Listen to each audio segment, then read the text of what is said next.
మజ్లిస్ పార్టీని గెలిపించడం కోసమో మజ్లిస్ పార్టీకి మద్దతు ఇవ్వడం కోసమో హైదరాబాద్ ప్రజలు బీఆర్ఎస్ పార్టీకి ఓటేయలేదు. హైదరాబాద్ ప్రజలు కాంగ్రెస్ ఓటేయలేదు.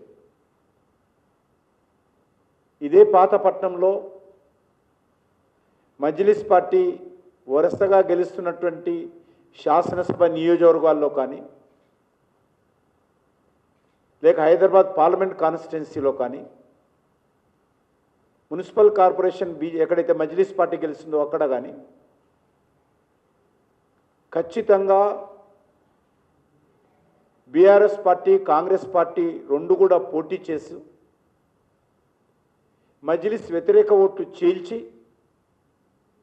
మజ్లిస్ పార్టీకి సహకరించేటువంటి ప్రయత్నం చేస్తూ ఉన్నారు.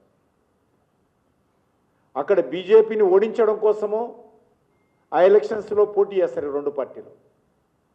ఇక్కడ బీజేపీని ఓడించడం కోసం ఈ ఎలక్షన్స్లో పోటీ చేయకుండా ఉంటున్నారు. ఎమ్మెల్సీ ఎలక్షన్స్లో ఇక్కడనేమో పోటీ చేయరు, అక్కడ పోటీ చేస్తారు. మజ్లిస్ పార్టీతో చేయి కలిపి పనిచేస్తున్నటువంటి రెండు పార్టీలు కూడా